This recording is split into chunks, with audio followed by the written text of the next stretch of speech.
Howdy, guys. Welcome back to the RedAss podcast. Today is Wednesday, June 5th, hump day, and we are here ready to rock and roll. Sorry about being absent for the last few days, last few weeks. We've been a little busy. Yeah, there was there was no getting to this, unfortunately. It just couldn't work, couldn't get the schedules online. And then I spent a long weekend in Vegas, so hence why we're here today, because I just got back yesterday. We are pumped to be back. I am Rob White, fighting Texas Aggie class of 14. And I'm Roy May fighting Texas Aggie class of 2015. We have ourselves a very busy weekend in Aggie land coming up. But before we get into that, plenty that happened over the last few weeks, both personally between the two of us, as well as plenty of sport things. So figured we could probably dive into that. First and foremost, wanted to touch on the closing out of our season with softball, Trisha Ford and the crew, and just wanted to give them a lot of props for the fight that they put up. Yeah, if you're not seeing the upside for this program, I don't know what you're watching. The seniors, the ones, the seniors that stayed and bought in, and you've got to love really the foundation that they've laid for this program to move forward. Um, I think that she's shown, just like Schloss, she has no problem dipping in the transfer portal. Mhm. Whatever it's going to take in the new landscape of college athletics, whatever it takes to make this team better next year, I have all the faith in the world that Trish Ford will do it. Going to miss the seniors. They were special, and really to see the buy-in. That's one of the toughest things you see when you have a coaching transition. You always feel like you're going to lose players, no matter what coach is coming in, no matter what their pedigree. Yes, sometimes it's just about relationships. It's not just about wins and losses. And so to the ones that stayed and gutted it out, I'm gutted for them, obviously. Uh, but what a fun, fun run in the postseason. Just kind of came up short against a buzzsaw that's in the finals now. And I Yep. think we knew that, most of the season they were the number one team in the country. So it was the fact they took them to 3 games, and I know there's no moral victories, and I doubt any of the girls want to hear it, but I was so pleased with this season, and we talked about it all year long. And I think I think it really increased the size of the fan base, quite frankly. No Um, you know, question. there hadn't been a ton to be excited about on the softball side of things for years. Mhm. It's been what, 8 years, something like that.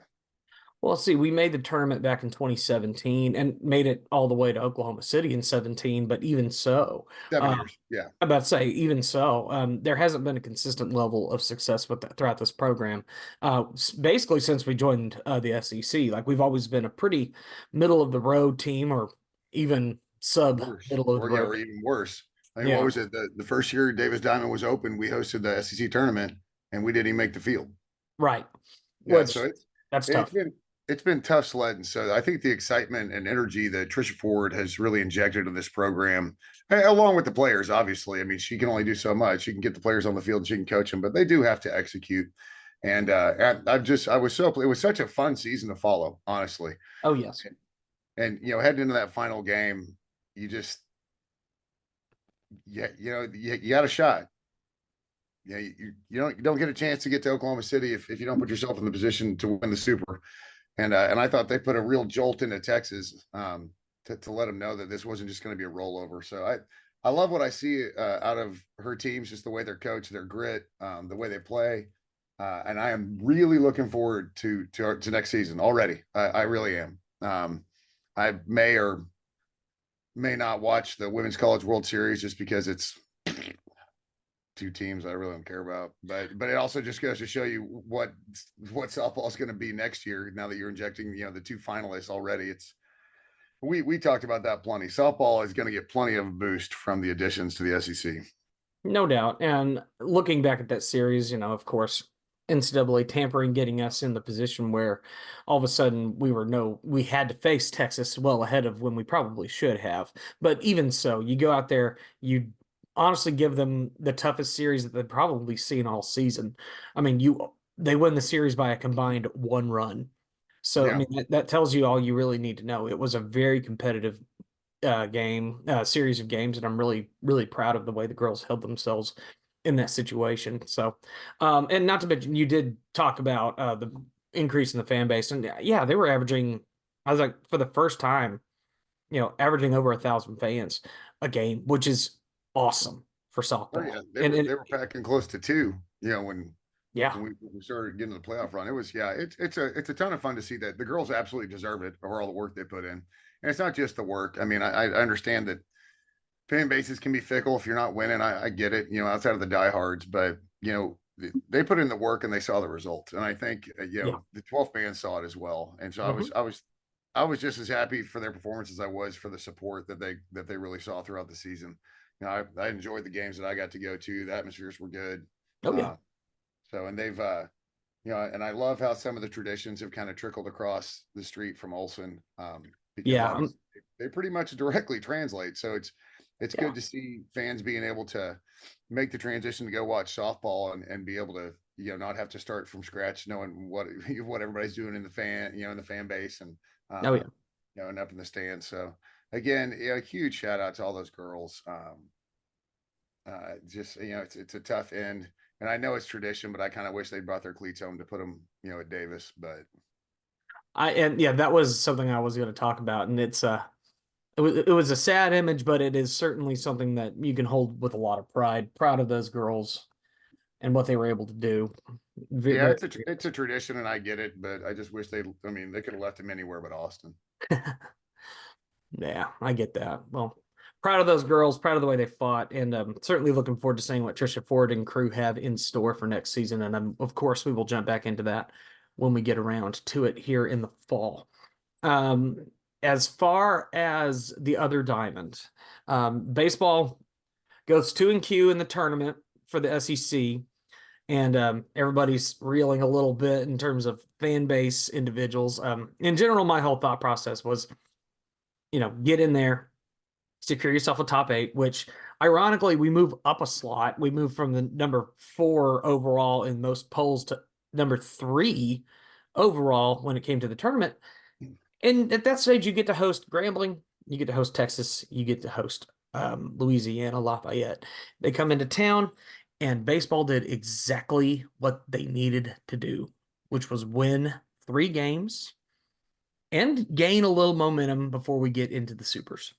Yeah, I mean, I think that some of the concerns were justified because you don't just look at the 2-Q, you look at the last 3 weekends plus the 2-Q, and so it's okay to be concerned. It wasn't a run for Sure. the hills kind of thing. I thought they had a national seed locked up anyways, especially Right.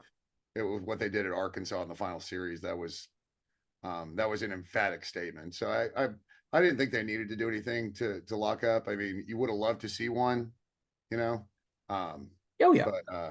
but again, obviously they were nowhere close to a bubble. Obviously in the Right. top half of the 8 national seeds. I loved the draw when it came out, and I loved this. I loved the draw honestly up against the Clemson regional. Um, I really liked the path all the way through. um, I am thrilled that Arkansas is at home. I'm not just thrilled that Arkansas is at home. I'm thrilled that Arkansas is at home. I'm thrilled that Texas is at home. I'm thrilled that LSU is at home. And really, it's wild because somebody posted a map. It was like old army something on Twitter. They posted a map. And it was like a geographic region that spread from Alabama Yeah, all the way to California and points in between. We are the only team still in the tournament in that across entire that entire region, yeah, which is that's crazy. insane. I can't remember a time when we didn't have any California teams there. I can't remember a time when we had no Mississippi teams there. I don't remember. It's just a weird year in terms of the way the tournament played out. LSU get knocked out. Yeah. There were some fun surprises. I thought the ECU bracket, or when I saw, because I wouldn't watch, I didn't catch the games, but I mean, you got the 1 and the 2 seeds playing the elimination, like the first elimination game. Yeah. That was a nutso bracket. Well, just the way it played out. I mean, hmm I thought that was a. I mean, you love upsets, right? I mean, I got nothing against ECU. None. Uh, I was a little surprised about Wake. Um, because I mean, what they were 1 or number 2 or number 3 preseason, and Arizona. I know they had some issues. I know there's some injuries, but hmm I mean, they just 2-Q'd and like. that was surprising. Arizona doing cute as a host, Yep. you know?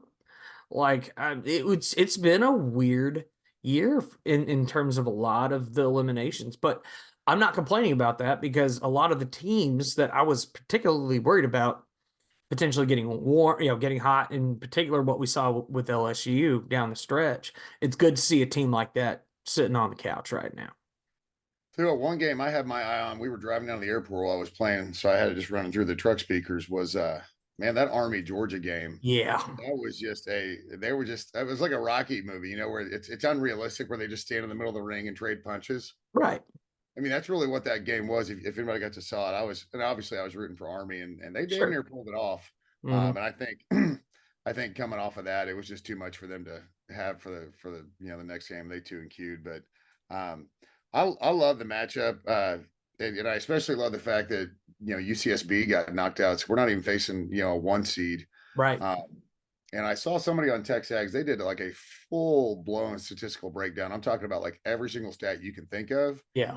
And I believe literally in baseball, and I don't have it pulled up, but in baseball, there's 9 million stats, right? Team stats and like pitching stats, Yeah. starting pitching, relief pitching, hitters, and scoring or runners and scoring position, like all kinds of these stats. And I think there were maybe 20 or 30 of them. And there was one stat that Oregon was better in all of it. There's Right. one.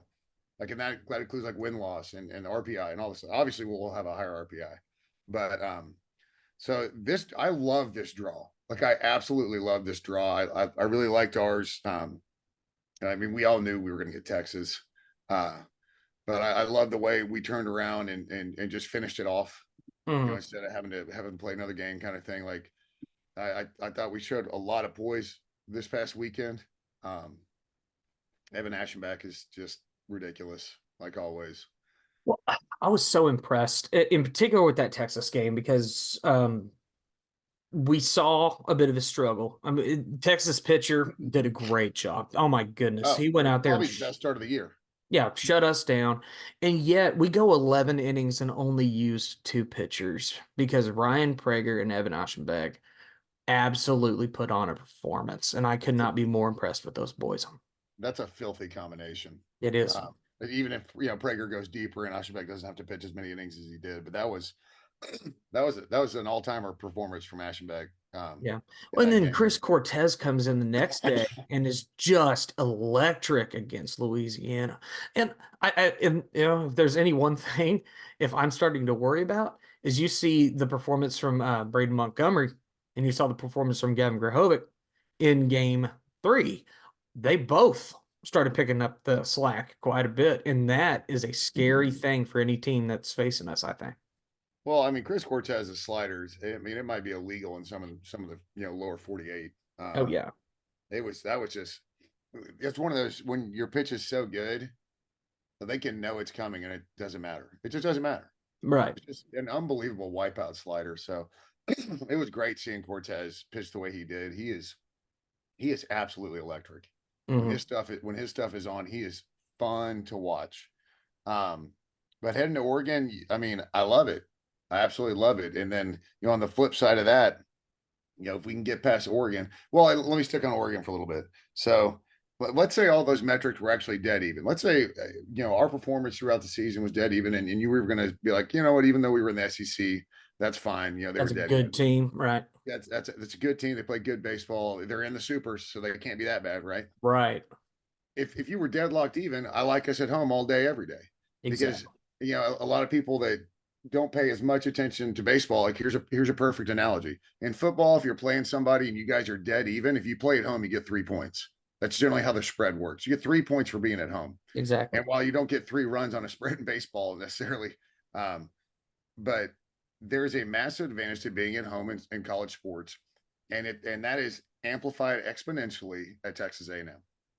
No, and I was very impressed in particular. Not sure if you saw, but one of the commentators from ESPN, Yes, his just thread. went on an absolute rant about how great this place is, and he has no, and he is, I mean, objective as can be. Yeah. So I thought that was a really cool perspective from a guy that was much more major league kind of centered. Right. in his career. But Xavier Scruggs, is that right? Yeah. What his name? Yeah. Yeah, I thought that was a really cool kind of painting the picture of not just in Olson, but talking about just around town and how nice people are. And Yeah. we get that all the time. But I'll tell you what, I'll take the you are the nicest people we ever met compliment when we're also winning. Exactly. I hate I, hearing that when we lose. I think this is my favorite quote from that thread. He said, "Number two, baseball is meant to be consumed the way it is at Olsen Field at Bluebell Park. I've played baseball professionally in the U.S., Colombia, Dominican, Mexico, and Asia as well. I didn't think I could see something that would top Latin or Asian fandom, but this is right up there. That's pretty high praise, That's very, especially if you've ever seen those crowds, even just on TV, and the intensity, obviously, of those two kind of fan bases regionally. mhm, That is incredibly high praise. it is. Um, their pro games are a lot more exciting than ours are, quite frankly, because their fans are a lot better. Well, let's talk about the fact that you have a literal band in the stands at a lot of Japanese games. And Yeah, not to mention the fan bases in Korea, not to mention all of Latin America. I mean, lots of soccer style chanting and just a lot of energy in the building, which you don't really get at the major league level. Let's go, Astros, clap, clap, clap, clap, clap. yeah. I mean, you rarely see empty seats. Yeah. Yeah, yeah. So it's a spectacle. So that was really high praise. I loved seeing that kind of his little thread that just talking about it. And you know, I'm sure there were plenty of sips that hopped on and said, "Well, yeah, but whatever." I don't.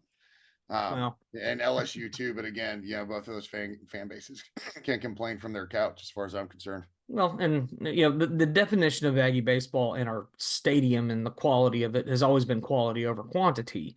Although that's not about to be the case for much longer with this expansion, I'm sure. I think it'll be quality and quantity if things work out the way they're supposed to. Well, I mean, I'd love to see I'd love to see the ratio stay the same. If we're adding a bunch of seats and adding a bunch of fans, I hope they're just as rowdy and it gets to be even more ridiculous. And I think it definitely will be because you saw the reactions out in Aggie Alley. You saw the reactions in those outer stands. People are going to get excited about the games and however they can make an impact. So that's always been the beauty of baseball in this town. Well, and look, a perfect example, and this is really very directly related to us because we've seen Mississippi State and Ole Miss, and build these cathedrals in Arkansas as well, right? Oh, great stadiums. But then you see if they're not playing well, it doesn't really matter.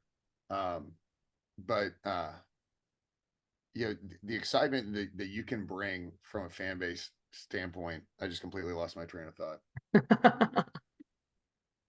It's all Yes, right. yeah, completely lost my train of thought. Well, the thing is, you got people out in Aggie Alley that can hardly see the game.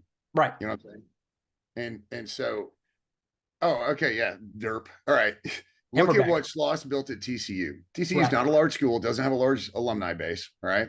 But the program he was able to build there just drove interest. I mean, they got a big horn out behind the outfield stands, the train horn, and all that other stuff. Like, success will breed that kind of following. That while there are expectations, the program meets those expectations. Hmm. And that's where um, we saw him do it at TCU. There's no reason to think he's not going to do it here. He's already doing it here. And for the casual baseball fan, especially the casual college fan, you have to realize you're not going to make a regional 30 years in a row, right? It's Nobody does.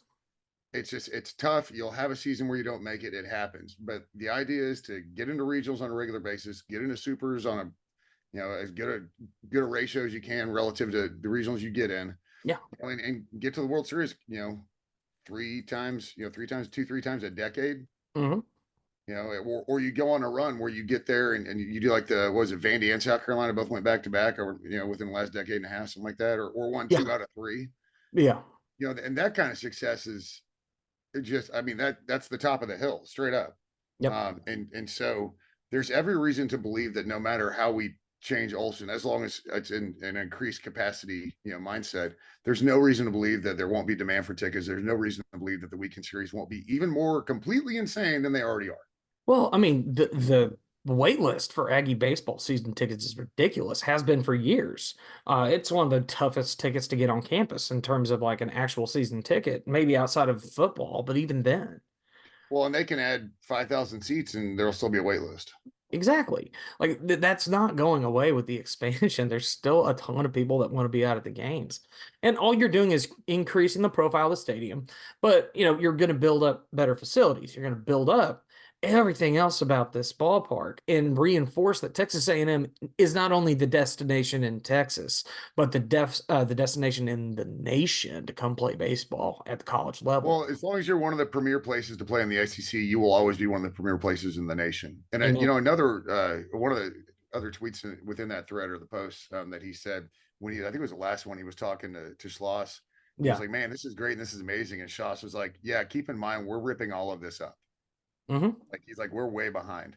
And so I think that's a testament to what I mean, the plans that I'm sure Sloss has seen that haven't been released, the kind of things that, the renderings they're looking at and what we're capable of putting up over there. And so I'm excited and he's earned it. I would say so. You've gone out here and done your job, no question. But Now, heading back to the super, I love getting um I love obviously being at home and one of the X factors is going to be the fact that spring is gone in Texas. oh Gone, yes. gone. Apparently it was in like the mid to high 50s up there. Oh, that sounds lovely. Yeah, last week. So we're going to be, in the 90s with suffocating humidity. It's going to be tough on those boys to win a three game series when you combine the weather. And I get that they're athletes and I get that they're young, but it's the same athletes. As far as they're all young and they're all in great shape, right? They're in the best shape of their lives because they're currently playing college baseball, unless they go into the pros. But best shape of their life so far, right? But that weather will take you down a peg or two. It is currently forecasted to be 93 degrees, not counting humidity, on Saturday, and the game is kicking off at 1 p.m. Yeah, well, and don't get me wrong, it's a long season. We're on the tail end of it. Our boys are dinged up and it's tough too. But our boys practice in this every day. They deal with this every day. They understand this. So and not to say that Oregon won't be ready. I mean, Nike will have every kind of rehydration tool at their they'll have every tool Of at their course, feet. But it's just still a thing, man. Like it's a it's thing. just still a thing, and I'll be interested if I can make it out around town a little bit. Although we'll get to why I probably won't, at least on Saturday. Um, but like to go out, maybe go to the chicken, have a beer, and talk to the fans that like are truly coming from Oregon, Yeah. and ask them, they're like, "So I gotta know, like, how'd you like the weather?" Hmm. I mean, I might get a beer thrown in my face, but Yeah. like genuine curiosity, because that is a insane stark difference in weather. It is. And so, and that will certainly play a factor, no question. I mean, you can do all the prep you want. I mean, how many teams have we seen that have tried to pipe in crowd noise before a game at Kyle Field? Like, it doesn't matter. You won't really know what it's like till you're actually here. Yeah, So, we have zero history with Oregon, so none. these fans are coming here. The ones that are coming from Oregon or even from out of state, so they never really do a lot in Texas to begin with. Any of them that are coming in, it'll. I mean, as always, I'm sure we'll treat them great, but hopefully they hydrate too. Hopefully the fans do because that is going to be an absolute scorcher sitting in those stands. Yes, it will. And I'm currently planning on being out there this weekend. I'm still bouncing back and forth between shelling out all that money for a seat or if I'm just going to go hang out in the alley. But either way, I will be out there in force, and I'm looking forward to being out there because I missed out last weekend. We were busy, and I'll get into that in a minute. But things have been good on that front. I'm just excited with what we've been seeing with baseball, and frankly, I think we're about to have ourselves a nice little weekend in terms of baseball. On the other side of the coin, though, Saturday night, something pretty wild happening at Kyle Field. Yeah, so hence why I won't be traveling around town at least on Saturday. I decided not to get tickets. I was thinking about it, but I think I value my personal safety too much. Yeah, So yeah, the Mexico Brazil match, which I think is great. I think it's great for the school. I think it's great for the exposure. The fact that they were smart enough to be able to work with the NCAA and get the afternoon slot, because you're looking at it with everything out east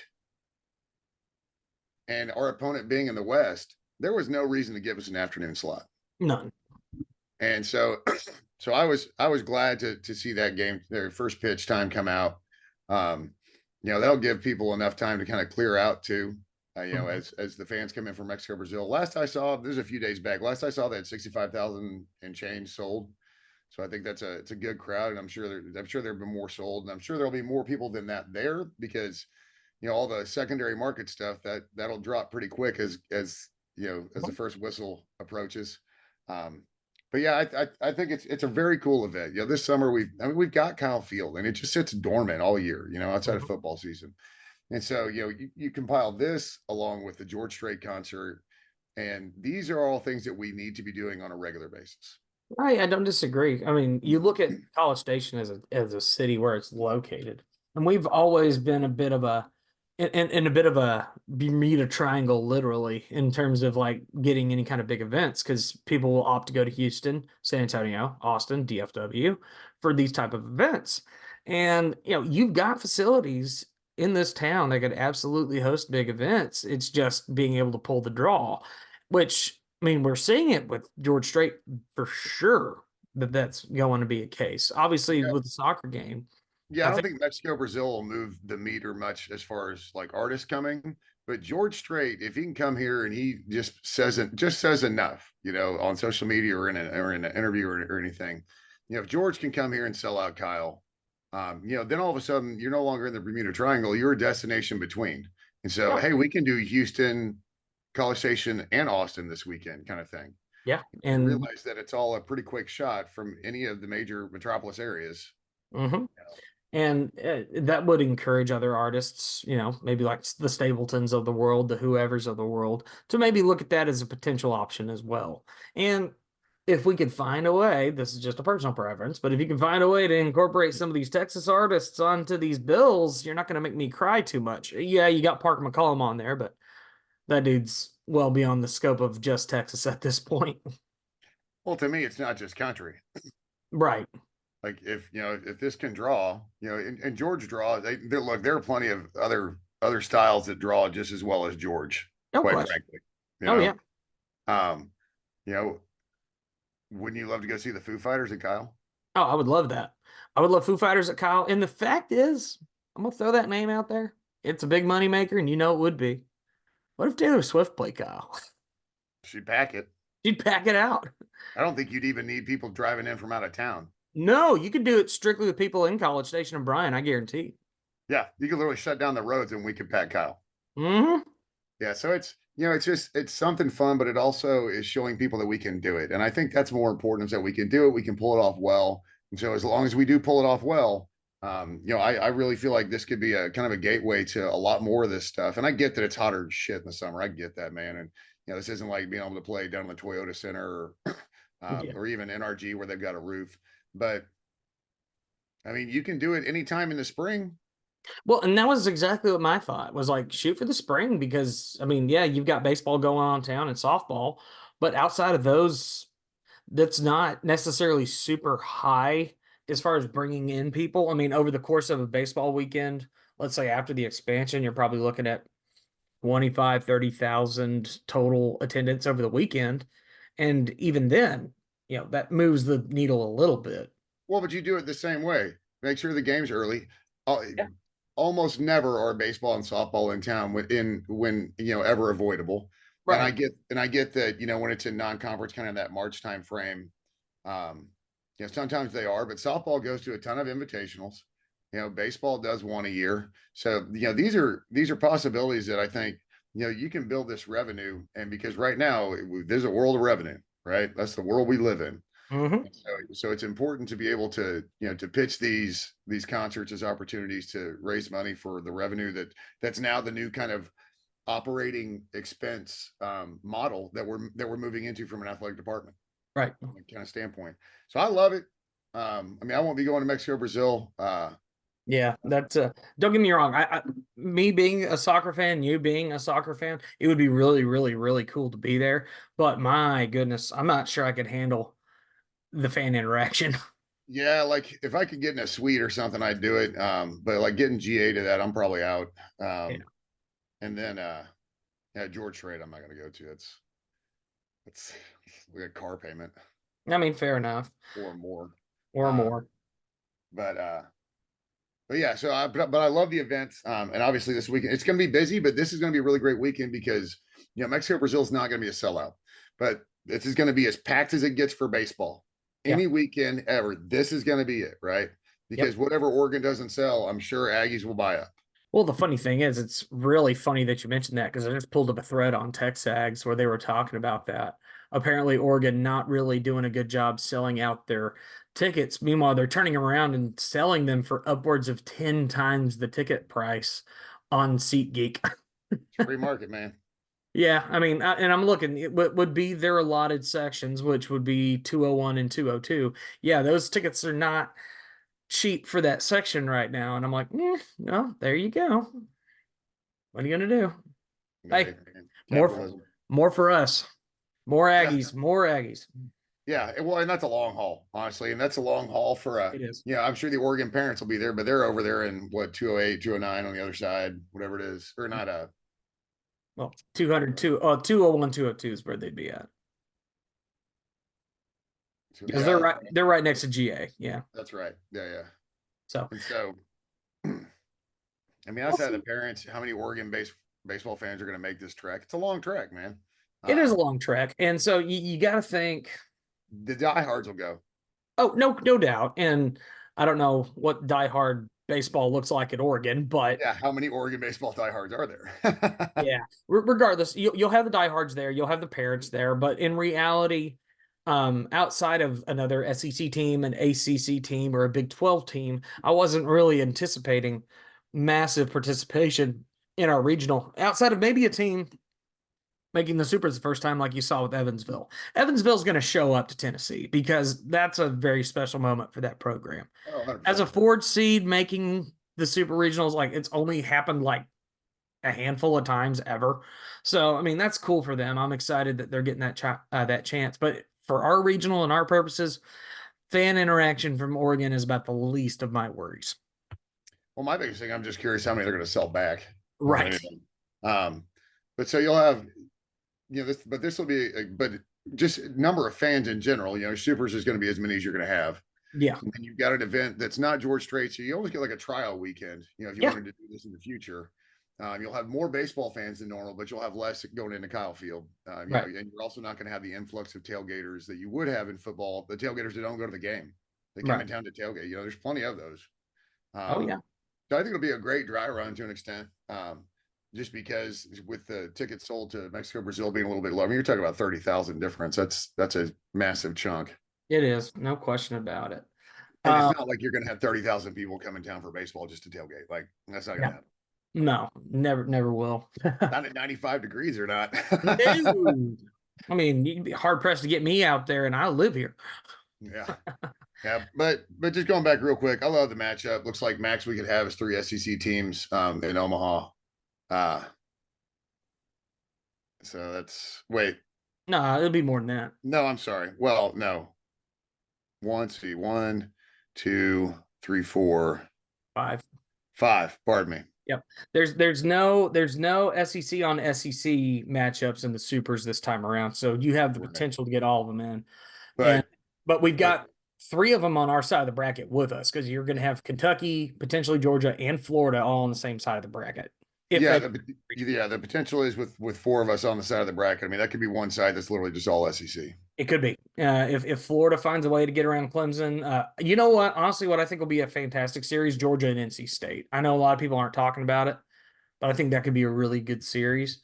Kentucky, Oregon State potentially could be a good one too. So That was the one I was kind of looking at was Kentucky, Oregon State. yeah. I mean, I would laugh my butt off if Evansville could get past Tennessee. Oh, me But too.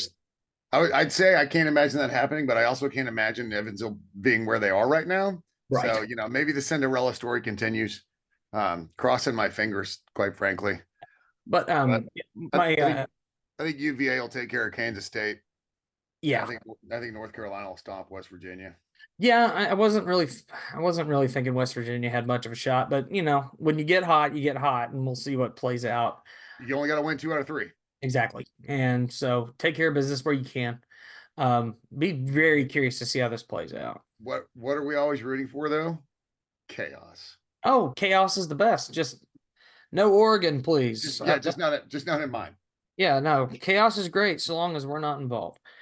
So I did have three questions that got posed to me on Twitter, so I'm going to go ahead and push those out. If you want to, I will continue to do this if you're listening, by the way. Before we start, I'm going to start firing out. Hey, if you got questions for us, feel free to throw them in here.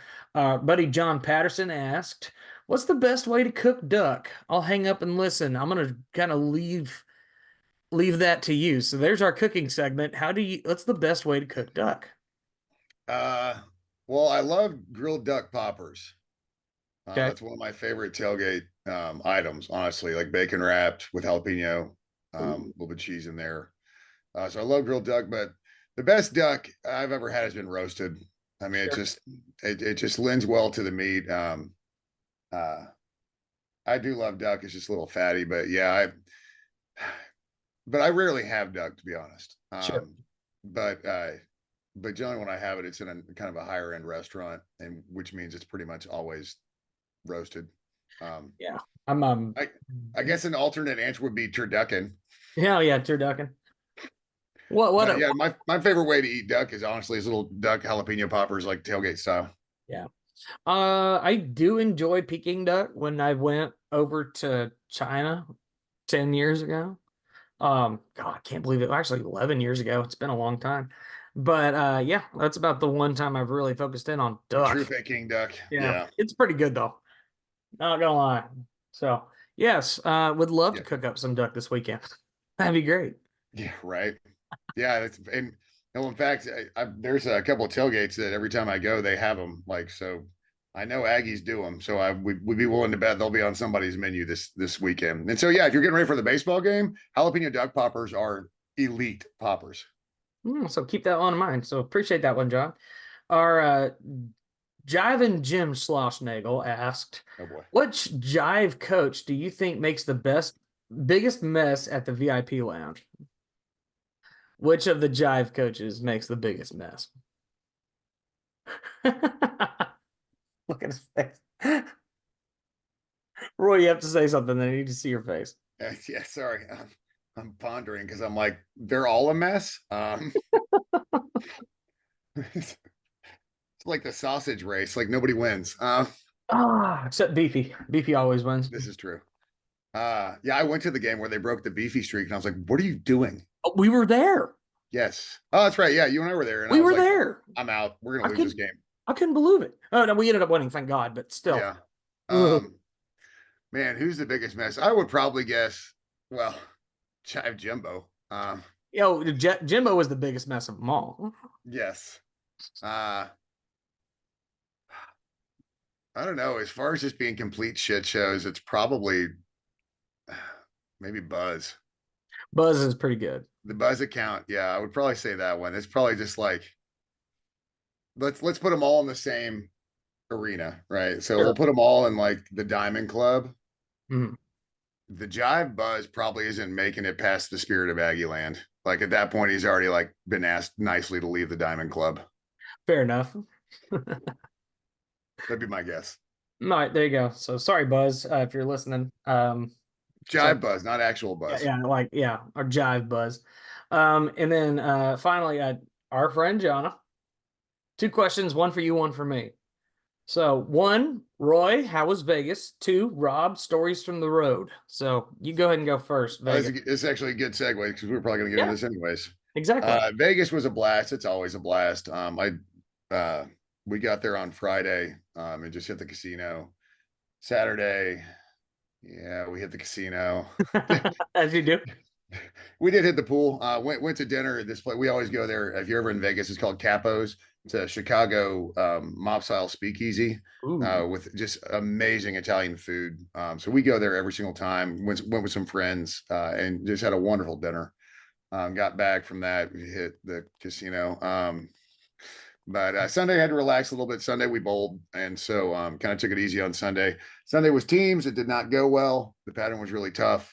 There was actually like an on TV professional bowler there Oh, bowling with us, and he didn't bowl real well, so that made me feel a little bit better about myself. Sure.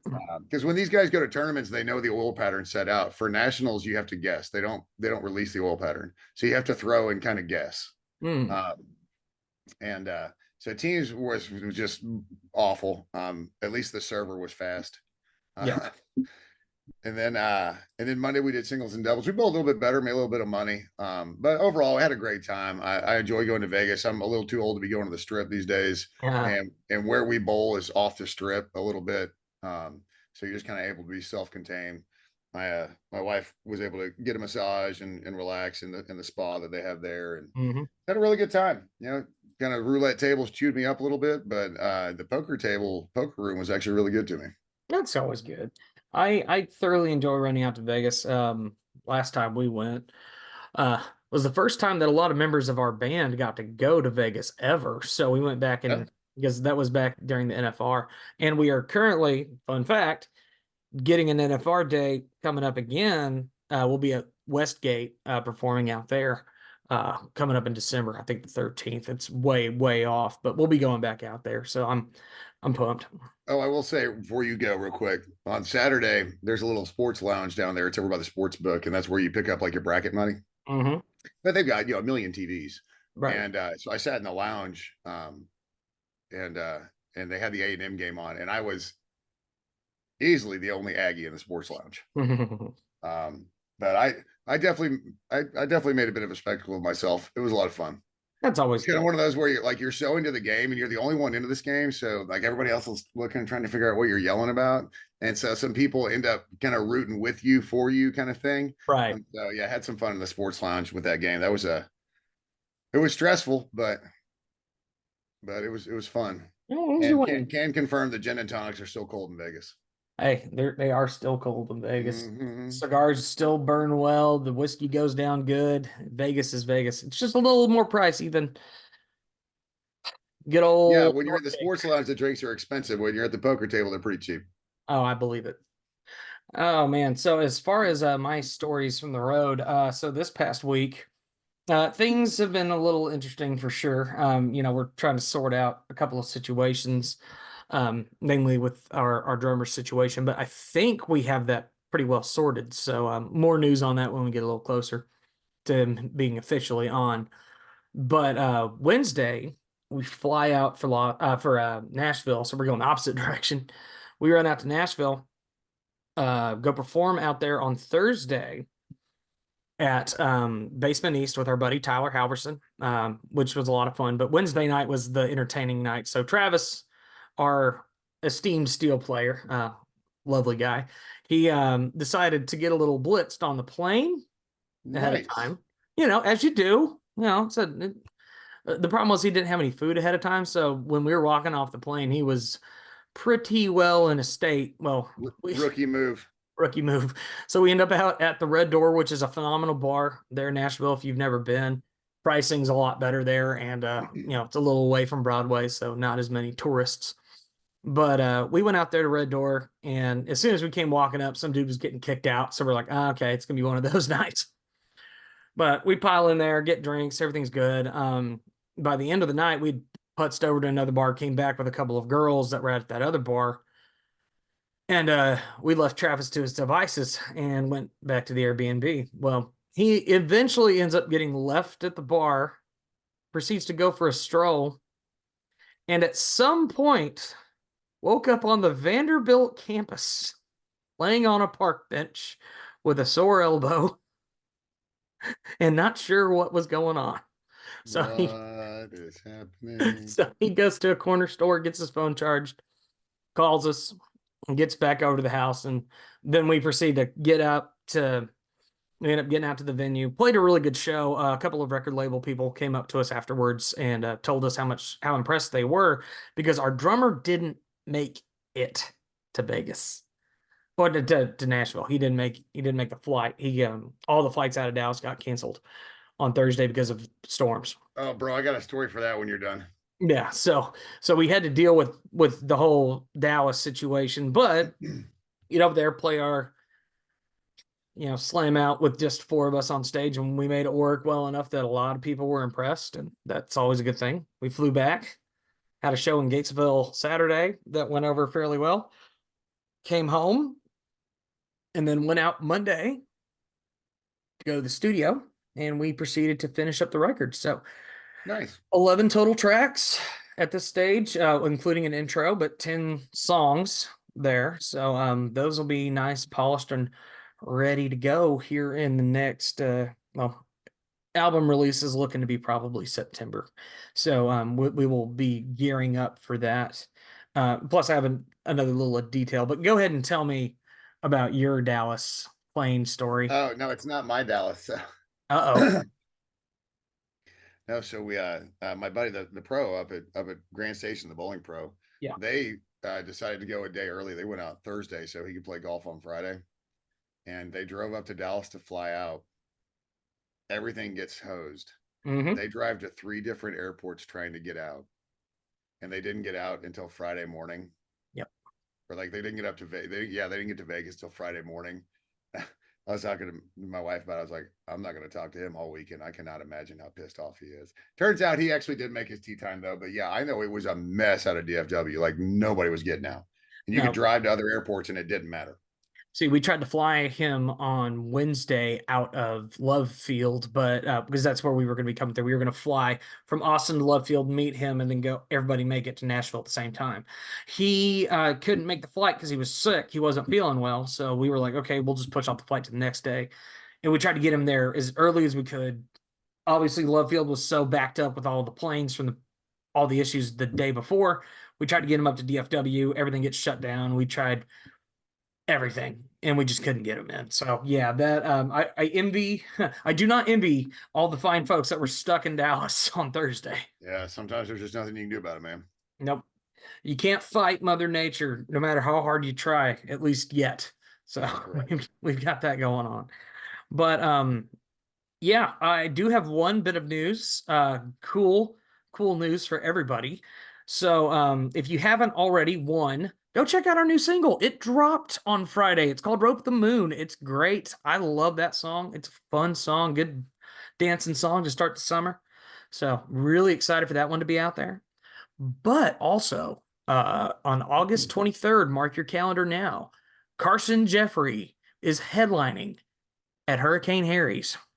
So we have earned ourselves a College Station Hurricane Harry's headline before it Nice. closes. So that will be students will be back. That's the first week of class, but no Okay. football game that Saturday. So come party. Nice. Yeah, it's just gonna be syllabus week anyways. Exactly. So you got no reason not to come out. You're already going to be on Northgate anyway. That's fair. You might as well just come on out and come see us. And we're sorting out all the details, openers, etc. But we are headlining that day. So very excited to finally get to headline Hurricane Harry's. Add that one to my, boom, we've headlined that place, even if it is closing. Well, then you'll be one of the last through. That's cool too. It's all very cool, to add to the legacy of the building. So that's really, really exciting. I'm pumped for that. Nice. So All how's right, the let's rest of your switch week gears. looking? Yeah. We're gonna switch gears right back to sports right quick so I can get some predictions. All right, cool. All right. One, what's the Aggie starting rotation for the weekend? I'm feeling, I mean, it's got to be Prager kicking off, right? I would be shocked if it wasn't. Yeah. Man, I don't know. Do you throw Sadeo game two? The way Yeah, he's been playing? for me, it's Prager, Sadeo. Um, third game, if necessary, is by committee. Sure. I think depending on where you use Cortez, well, really, if for some reason you get to the third game, obviously it's going to depend on who you use and how much you used him. But if you can do another one of those, maybe Rudis starts and then Cortez comes in, if Yeah. you want to do it like that. I think Weston Moss plays a big part this weekend. I think you could consider starting him game 3, maybe with Cortez being the hook. Yeah, potentially. But I think you can also pitch Weston Moss multiple days, and he's got some fire. I think Eldridge has earned himself a spot to be available. That's certainly for sure. He came in and just that was some confidence he was throwing with. Yeah, so love to see that. But yeah, I think it's Prager Sadeo TBD. Do we win the Super, and how many do we win by?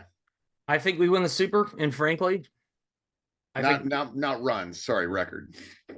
I think we go 2-0. Okay. I truly the way the confidence that we are kind of oozing right now and everything else, I gotta think the boys are feeling really good, especially having all three of these games, knowing they're at home, knowing that you just got to go out there and take care of business. I like us in 2 games. I think Prager goes out there and takes care of business, and if we can make sure the bats are really on top of it, nobody scares me anywhere in this Okay. tournament.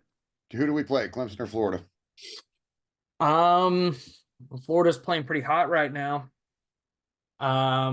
I'm gonna say Clemson wins that series in 3 games. I think that one's gonna be a little more competitive for sure. Okay. Georgia or NC State? Georgia. I think NC State gives them a fight, but just the way Georgia matches the ball around, and So you they're think it goes to 3 games? I think that's 3 games. Okay. But I think Georgia wins that series. And then who do they get between Oregon State and Kentucky? That's the kicker. This is the tough one for me because Kentucky plays such an interesting type of ball, but Oregon State has the ability to go out there and take care of business.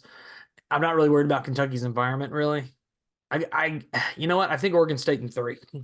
I Okay. think Oregon State in 3. Interesting. Yeah. All right. Tennessee and Evansville. I think I know this one. Tennessee 2 now.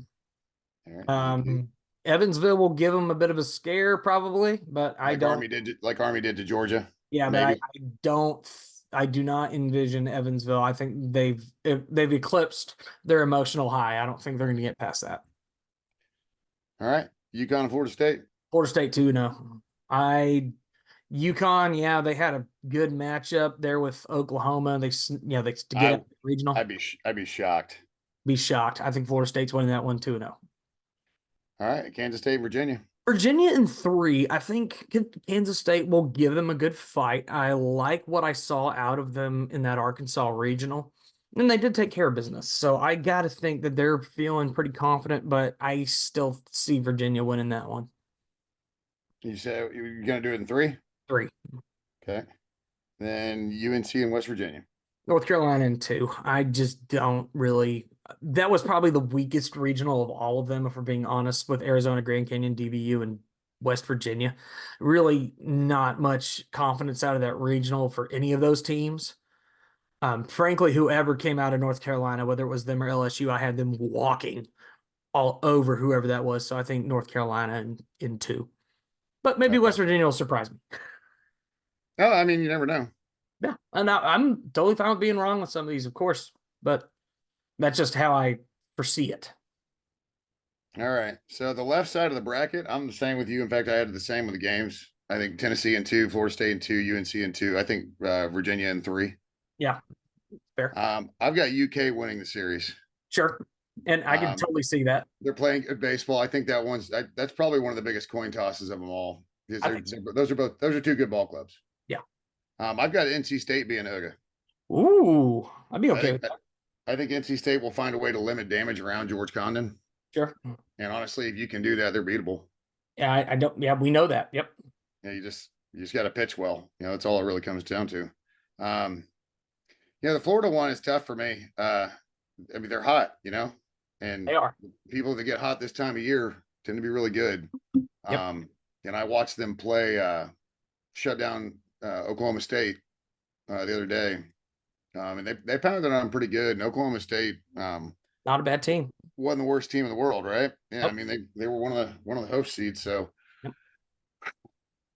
I don't know, man. This is a tough one for me because I'll be honest, I haven't watched a whole lot of ACC baseball, so I don't know what Clemson is like. Clemson's been good most of the season, no question. I mean, they've maintained a really strong non-con record, really outside of maybe South Carolina, but really they've looked good. You know what? I'm gonna take Florida in 3, and we get revenge. I'm okay with that. And like I said, I'm way okay with us taking advantage, beating Yeah, Florida. But and I wrote them down so we can go back and see how stupid we are. I'm all right with that. But we have our predictions locked in for the Supers, which is good. Yeah, the only differences is you got Oregon State, I've got Kentucky. Oh no, we got 3 differences on our side of the bracket. So Yeah, our side's different minus A&M. sure. And that's cool. I think it'll be interesting to see how all those play out. I just want to watch all of the baseball. I love it so much. Love I'm this time. about it. This is Love a it so great much. time. Yeah, this is a And great. as an Astros fan, it's nice to see good baseball. It is nice to get see good baseball around here, no Yes, it question. is. Well, how's the rest of your week looking? Just busy. That's one thing about taking vacation. I took Friday, took off Friday, came back yesterday, and I'm really trying to do good by myself by honoring my time off. So I was gonna take my laptop and work, and I decided I was like, you know what, this is my vacation. Um, any fires that need to be put out, I've got teammates that can help me out. But Hmm. I didn't take my laptop. I did message a little bit, with clients and a couple other things that I had to do. But overall, it's just a great vacation. Las Vegas will wear you out, so I'm a little tired, but Hmm. I feel like I'm kind of always a little tired, so that's whatever. Preaching to the Um, choir there, brother. yeah, but it's Megan's birthday today, so we're gonna go out to dinner tonight, and Fun. um, just kind of getting back in the groove kind of thing. It's just dropping back in the cycle and go. Just busy, and busy's good. Yep. I told somebody this. I think I might have said it on here. Busy's good, but busy is still busy. Yeah, you're right. And so it's great to have business. But I just gotta kind of slog through it sometimes, and that's where I'm at this week. But that's fine with me because get back this weekend, things will clean up a little bit. And then it'll be time to start looking towards the Scotland. Yeah, that'll be Yeah, fun. that's a little over a month out for me. So it's yeah. Yeah, it's kind of one of those weird realizations. I get home and I'm unpacking from Vegas, and I think, oh man, I gotta do this again in Scotland here in a month. Hmm. Um, but At in the least the weather will be meantime, nice. just be busy and watch a hell of a lot of college baseball, and um, just get to work. Yep. I get to like I said, I'm off this weekend and next weekend. We have a rehearsal. That's about it. This weekend, I think Sunday. It'll be going on probably during game two. So that'll be fun. I'll be rehearsing while the band's doing their thing. I mean, while baseball's going on, but You sure you're not going to um get sick? oh probably Why don't not. you just tell them to move? Why don't you tell them to move rehearsal up? I can't. We Move it gotta back. get we gotta worry about all the logistics of getting those boys there because they're coming from everywhere. You never know. Oh, We'll sort the time. If they were all here, easy. But so you can just zoom it. yeah, let's zoom a rehearsal. That sounds like a great idea. Perfect. See, God, yeah, I solve problems. yeah. Let's try to line up all the instruments with the delays. Yeah, I'm sure that'll work out great. Perfect. Oh yeah, but what we do have coming up in a couple weeks, pretty excited for this. Finally coming around, we are opening 3 straight shows with Corey Kent. First show, these the weekend of June 20th. That weekend, the Thursday, we're going to be up there in Amarillo at Starlight Ranch. Great venue out there, and then we're going to have 2 back-to-back nights. Kane's Ballroom in Tulsa, Oklahoma. First night is sold out, so it is going to be a party weekend. And the beauty of the Tulsa day is you play the first day and you don't have to worry about a thing because you're just going to go back out there and redo it all again the next day. Nice. I love that aspect of these type of shows. So go out there, have a lot of fun with it, and then just go from there. So that's all we can ask for. Beat the hell out of Oregon Beat the hell out of Oregon, gig 'em. Let's and beat the hell out of Mexico or Brazil, whatever, whoever you're pulling for. It's just just a friendly. beat the hell out of Heat. Yeah. Hydrate. Hydrate, gig 'em. Yeah.